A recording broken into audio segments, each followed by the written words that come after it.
Okay, awesome. Yay. So we are live. First Wana chat live. Woohoo. I'm Eva, part of the Wana team, and today I'm here with Rianne Vestuto, and we're going to talk about her blog post that she did with us on how to heal trauma with somatic healing. Rianne is a you're a shamanic Reiki practitioner and a somatic healer.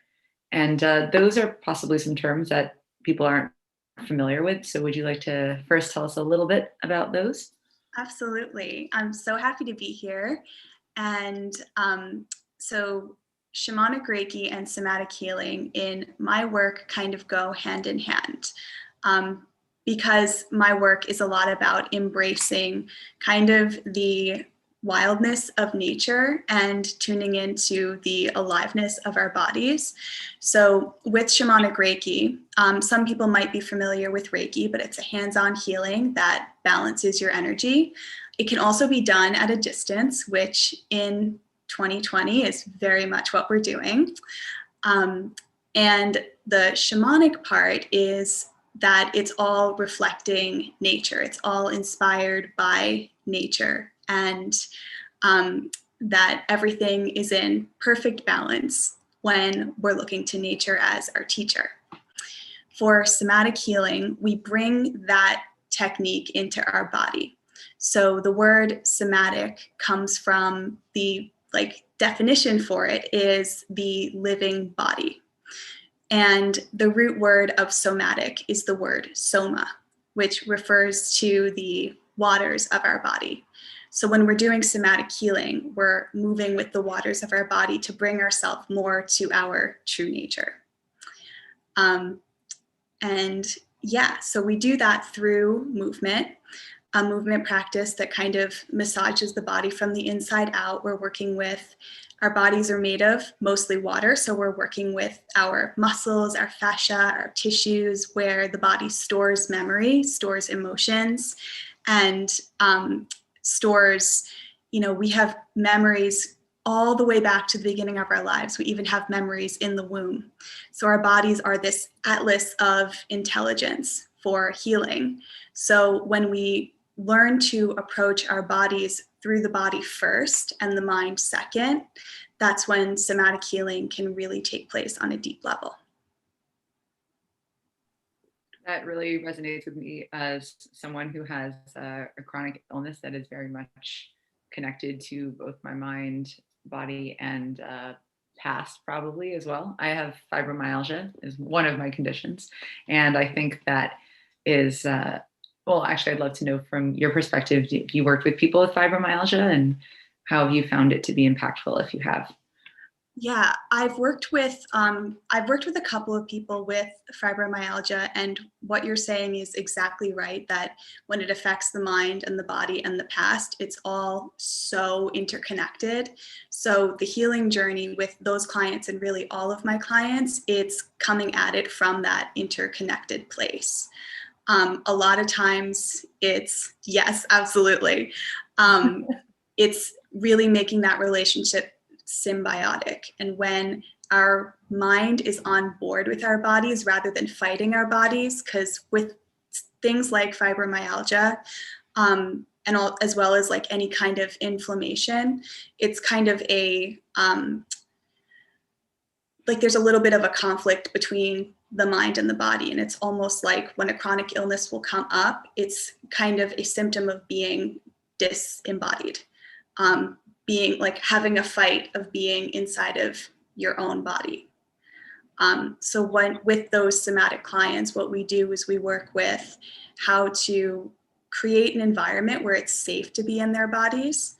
And that's done through a lot more of the mental side as well as the physical side, because the somatic body is also the somatic nervous system. And it's also through physical movements that are going to actually activate the energy points that bring you to a place of balance and receptivity rather than kind of like a pushing outward. Can you give us some examples of what this might look like? Like, yeah, maybe a story about a a client, let's say, without names, of course. Yeah, yeah. So a story about a client is the story that's coming up in particular is actually not fibromyalgia, if it's okay. It's Yeah, actually a of course. client with PCOS and um, a lot of like reproductive health issues. Um, you know, without being too personal about, just to protect the story and the identity of my clients, of course. Um, we worked when she comes into the session, we start with just having her speak to me and say where she is in her life, what she's looking to call in, what she's looking to clear out.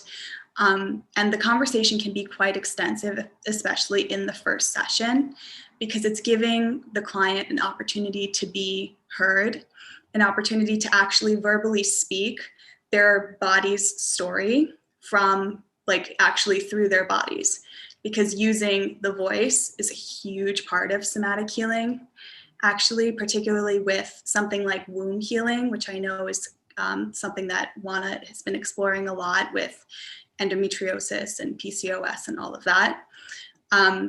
The pelvis and the hyoid bone in the jaw developed in utero together.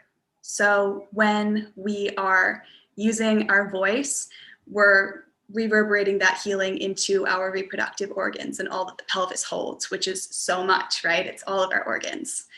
And the same thing for vice versa. So if someone is even in a hip opening position, when I give them techniques to help them relax their jaw, the hips start to relax as well.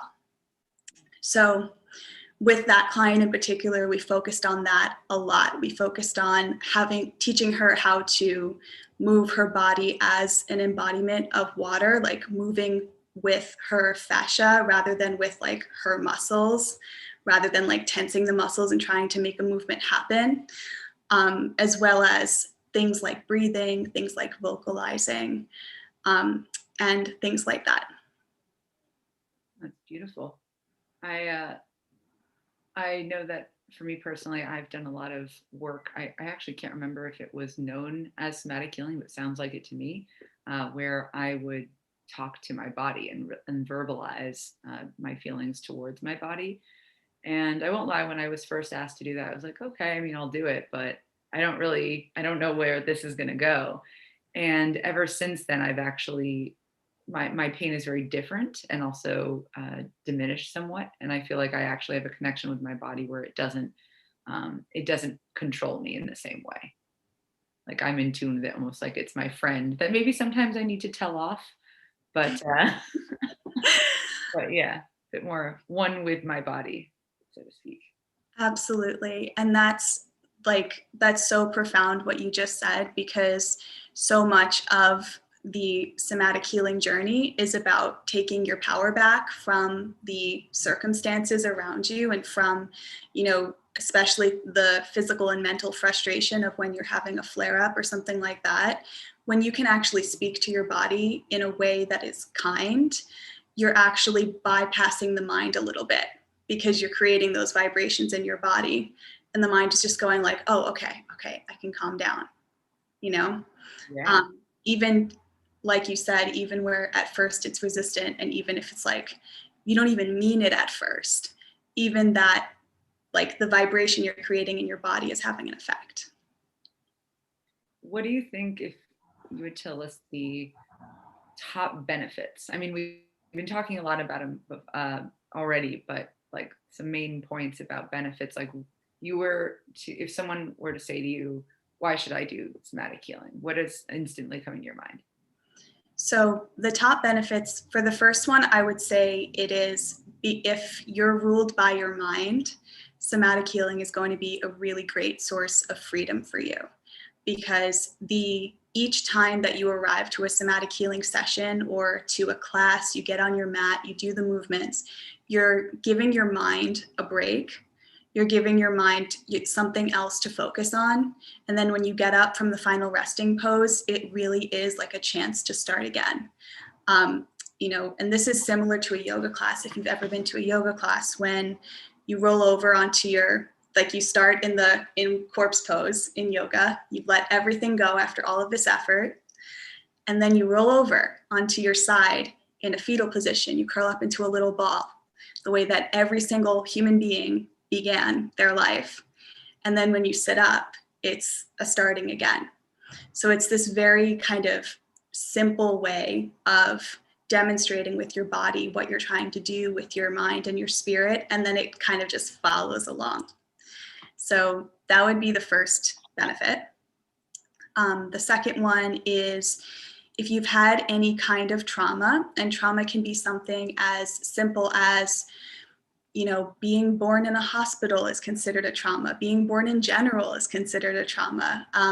Something like loud noises, or something as severe as, you know, somatic experiencing was created for veterans with PTSD, who I don't work with in particular. It's just a very high end of the spectrum. But for trauma, somatic healing can be really good because we have a stress response in our body that doesn't know the difference between a bear is trying to attack me and I can't pay my rent this month, or I have so many emails to answer. So when we're getting to these points of, you know, things are getting intensely stressful for us, we can go into that like a bear is attacking me mode, because our body has the ability to do that, but it's actually debilitating us. And that ties back to trauma, because it's like if something traumatic happened to your body, and then you have a lot of emails to answer, your body could go into the traumatic thing that happened to my body is happening again. So somatic healing provides an outlet for that to take your power back from this experience that happened to you, and also to bring yourself back to the present moment, realize what is really happening. And it brings an outlet for you to release that stress response energy from your body through movements like deep shaking, through vocalizing, and through moving energy through your body. And I feel like I said a couple of benefits in there, but the third benefit I would say is, again, to just really emphasize it, is to take your power back from whatever is happening. I found somatic healing through my own personal healing journey, and it became really empowering to know that all I needed to do was get on my mat, and to have these tools available to me where I can change my state in any time, even if I couldn't change what was actually happening to me. It's just really, really, really empowering. That is. And actually, to go off of that, can you also tell us some ways that we can get started with somatic healing if someone's brand new to it? What would you recommend they do? Definitely. So I definitely recommend, you know, with someone that really feels like a dire need for it, like something really big has happened, to see a practitioner. I recommend everyone to see a practitioner, but especially the people that you know, are going through something really intense. But something I can recommend for everyone is just to come back into the present moment and feel into their body by actually placing their hands on their body, on, I don't know if you can see it, but your low ribs. And can I take you through an experience really quickly? Yeah, I would love that. Okay. So just find a place in front of you where your eyes rest naturally, and breathe your eyes closed. Notice how even the closing of your eyes brings you in a little bit closer to your center, to yourself. Now tag your mind to your breath. Feel how your breath is moving your hands.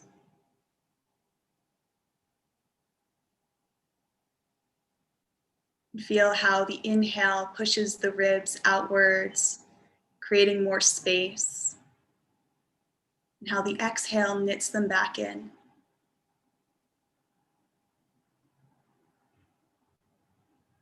Feel how it feels to actually place your hands on your body, to feel the innately healing touch of your hands.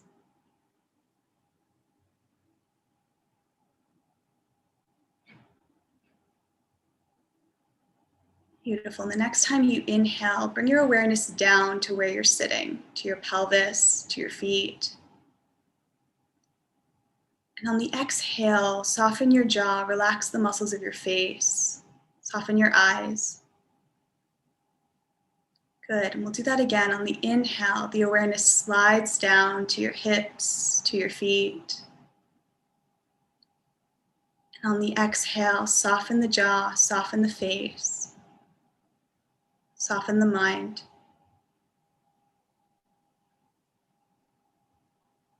Good. And once more, the inhale, the awareness moves down. And the exhale, any mental pressure, the weight of the world falls off like leaves off of a tree. Diffusing out of your crown. There's no force, no struggle. Just a knowing that it's time to let go.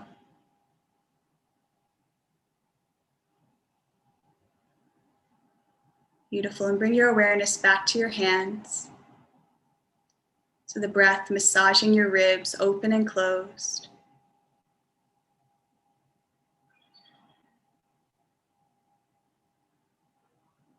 And feel where you are now. Your breath touching you from the inside out. Any movement behind your eyes. Saliva in your mouth. Any organic or involuntary movements.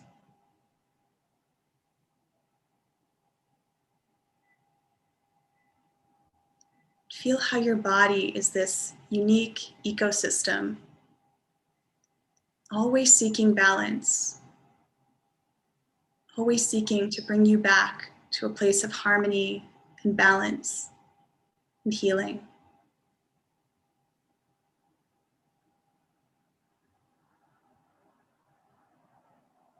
And with that awareness on these final breaths of our experience, slide your hands up to your heart. Maybe you can find your heart beating into your hands, or maybe your breath just moves your chest into your hands.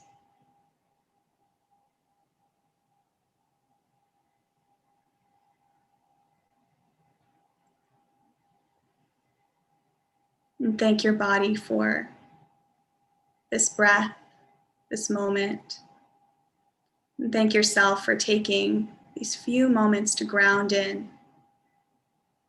And thank your breath for being your guide and your anchor into this moment and every moment.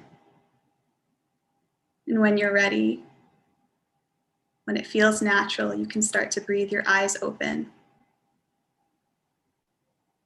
and come back to the space. So this is something you can do at any time. A really simple way, especially if you're like not feeling well, or if it's just like the idea of rolling out a mat and doing a movement on the floor is so overwhelming. Somatic healing can really start just with awareness and with your breath. So powerful. Thank you for taking me on that. And on a personal note, today I've had a lot of brain fog. It's one of my many symptoms. And closing my eyes and like relaxing seems like the opposite of what I want to do when I have brain fog, because I'll go in some other place. But I actually feel more present right now than I have all day. I love I that. feel better. So that was actually very impactful. So thank you so much. You're so welcome. Isn't that amazing how it's just the thing that we can be the most resistant to is exactly what we need sometimes. Oh, it's crazy, really. Like I'm feeling better than I have all day. Oh, so glad to hear That's that. really nice. Oh, beautiful. Well, thank you for being someone who practices providing freedom to people like me, whether we have a chronic illness or not. All of us have some sort of level of trauma in our lives, especially after 2020. So what you do is really profound and important. Is there any place that you'd like to direct people, like site, social, anything you'd like to leave us with? Yeah, of course. I have on my website, sunwithinyoga.com, just the word sun and within yoga.com. And my Instagram is where it's more updated than my website. My website's been going through a revamp for some time now. But my Instagram is a.wild.rianne, which is my name. Cool. And you can find me there where I'm posting a lot of information about my classes, private sessions, and every once in a while I do Q&As about somatic healing as well. Awesome. And everyone, please do check out the blog, the interview that we also had Rianne work on with us on joinwana.com/blog. She wrote about how to heal trauma with somatic healing, goes into some other details there. And also join Rianne on the Wana community app. We are the app for the chronic illness community where you can be someone with a new diagnosis, no diagnosis, someone with long-term diagnosis who's exploring new options. Either way, Wana is a place where you can connect with those like you and learn from those like you. So I know that it's been very helpful. I've seen in my life people sharing things like actually their experiences with somatic healing. And I've seen people talk about it a lot on the app. So I'm glad to see that it is becoming a more prominent option in people's minds. It's really Absolutely. awesome. Absolutely. Yeah, So noted. awesome. Thank you so much.